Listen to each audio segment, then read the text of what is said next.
चीनी के दाम बढ़े तो सरकार ने करीब एक दशक बाद 10 लाख टन कच्ची चीनी आयात करने का फैसला कर लिया।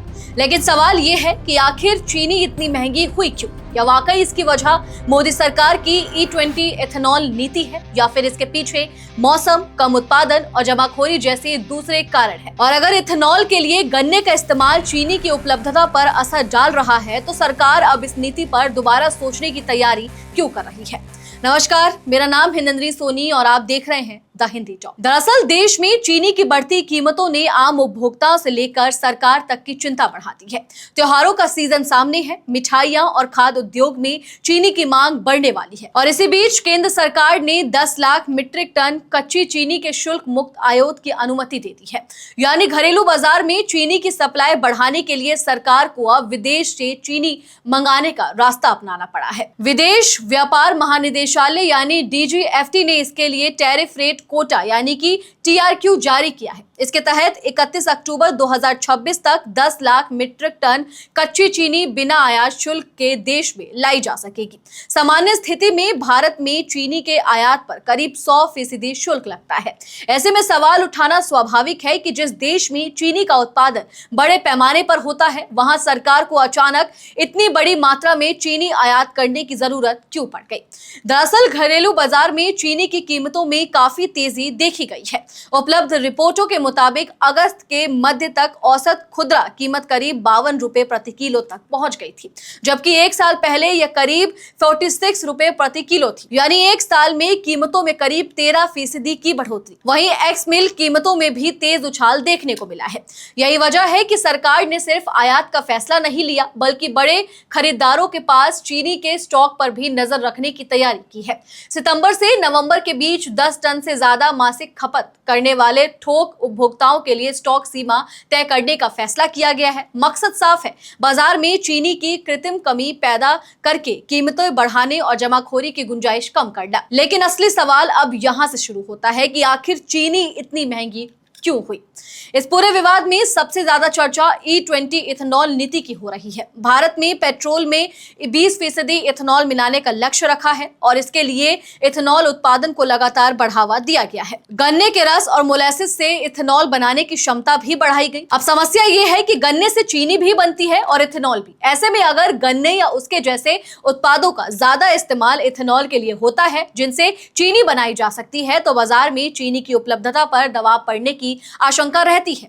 यहीं से सरकार की नीति पर भी सवाल खड़े होते हैं। एक तरफ पेट्रोल में इथेनॉल मिलाने का लक्ष्य हासिल करना है और दूसरी तरफ रसोई में इस्तेमाल होने वाली चीनी को भी सस्ता रखना है। दोनों लक्ष्यों के बीच संतुलन बनाना सरकार के लिए बड़ी चुनौती बन गया है। लेकिन यहाँ एक जरूरी बात समझना भी उतना ही महत्वपूर्ण है। क्या चीनी की मौजूदा महंगाई के लिए सिर्फ इथेनॉल नीति को जिम्मेदार ठहराना सही होगा? जवाब है बिल्कुल नहीं।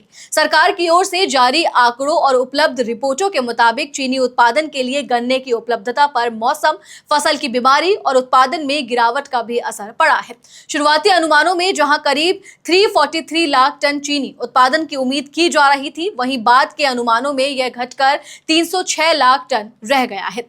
यानी बाजार में उपलब्ध चीनी की मात्रा पहले ही दबाव में है। इसके ऊपर गन्ने की फसल को कुछ इलाकों में बीमारी और अत्यधिक बारिश से नुकसान की खबरें हैं। महाराष्ट्र और कर्नाटक जैसे बड़े चीनी उत्पादक राज्यों में भी मौसम को लेकर चिंता जताई गई है। ऐसे में उत्पादन कम हुआ, शुरुआती स्टॉक घटा और दूसरी तरफ त्योहारों की मांग बढ़ने लगी। अब जरा त्योहारों का गणित समझिए। अगस्त से नवंबर के बीच गणेश चतुर्थी, दशहरा और दिवाली जैसे बड़े त्योहार आते हैं। इस दौरान मिठाई, बेकरी, पेय पदार्थ और दूसरे खाद्य उत्पादों में चीनी की मांग बढ़ जाती है। यानी जब सप्लाई पर दबाव है, उसी समय डिमांड बढ़ रही है। बाजार में कीमत बढ़ने की यह एक बड़ी वजह बन सकती है।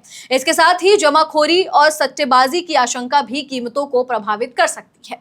जब बाजार में यह धारणा बनती है कि आने वाले समय में किसी वस्तु की कमी हो सकती है, तो कुछ कारोबारी ज्यादा स्टॉक रोक सकते हैं। इससे बाजार में उपलब्ध तत्काल सप्लाई और कम दिखाई देती है और कीमतों पर दबाव बढ़ सकता है। तो फिर सवाल उठता है कि इथेनॉल का इसमें रोल कितना है। यही तस्वीर थोड़ी पेचीदा हो जाती है। सरकार के मुताबिक चीनी उत्पादन का इथेनॉल की तरफ डाइवर्जन पहले के मुकाबले कम हुआ है।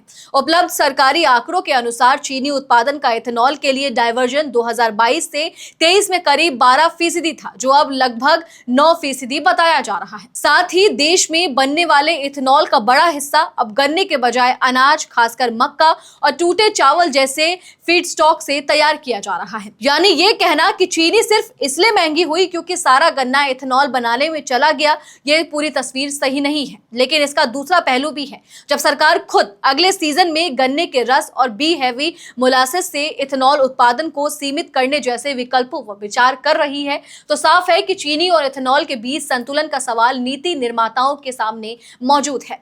इसका मतलब ये हुआ कि सरकार को अब एक साथ दो मोर्चों पर जवाब देना है। एक तरफ पेट्रोल में E20 का लक्ष्य बनाए रखना है, दूसरी तरफ घरेलू बाजार में चीनी की पर्याप्त उपलब्धता और कीमत को नियंत्रण करना है।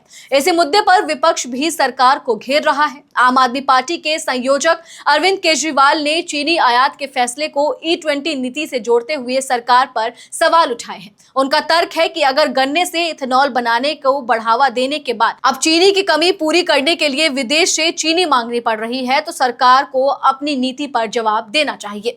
लेकिन यहाँ भी तस्वीर को सिर्फ राजनीतिक बयान तक सीमित करके देखना ठीक नहीं होगा। चीनी की कीमत बढ़ने के पीछे उत्पादन में कमी, मौसम, फसल की बीमारी, त्योहारी मांग और संभावित जमाखोरी जैसे कई कारण एक साथ काम कर सकते हैं। इसीलिए मौजूदा महंगाई को केवल E20 नीति का नतीजा कहना तथ्यों को काफी सरल बना देना होगा। फिर भी सरकार के सामने एक असहज सवाल जरूर खड़ा है। अगर इथेनॉल के लिए गन्ने का इस्तेमाल बढ़ाने से किसी समय चीनी की उपलब्धता पर दबाव पड़ता है, तो क्या ऊर्जा सुरक्षा और खाद्य सुरक्षा के बीच प्राथमिकता तय करनी होगी? क्योंकि पेट्रोल में इथेनॉल मिलाने से देश का तेल आयात कम करने और विदेशी मुद्रा बचाने का लक्ष्य जुड़ा हुआ है। वहीं चीनी घरेलू खाद्य बाजार की जरूरत है। एक तरफ पेट्रोल पंप है, दूसरी तरफ आम आदमी की रसोई। सरकार को दोनों जगह संतुलन बनाना होगा। इसीलिए 10 लाख टन कच्ची चीनी का शुल्क मुक्त आयात सिर्फ एक सामान्य कारोबारी फैसला नहीं माना जा सकता। यह उस दबाव को भी दिखाता है जो फिलहाल चीनी बाजार पर बना हुआ है। सरकार उम्मीद कर रही है कि आयात से बाजार में सप्लाई बढ़ेगी और कीमतों पर दबाव कम होगा। हालांकि नई खेप विदेश से आने में समय लगेगा, इसीलिए इसका बड़ा असर तुरंत दिखाई देना जरूरी नहीं है।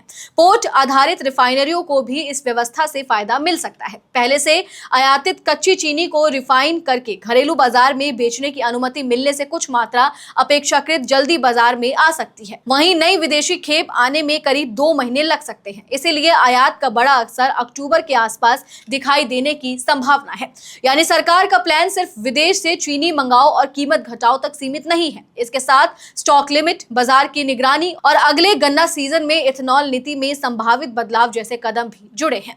अब सबसे बड़ा सवाल यही है कि क्या सरकार अगले सीजन में चीनी को प्राथमिकता देगी या E20 के लिए गन्ने से इथेनॉल उत्पादन को मौजूदा स्तर पर जारी रखेगी? क्योंकि अगर गन्ने का ज्यादा इस्तेमाल चीनी के लिए होता है, तो इथेनॉल के लिए मक्का और दूसरे वैकल्पिक फीड स्टॉक पर निर्भरता बढ़ानी पड़ सकती है।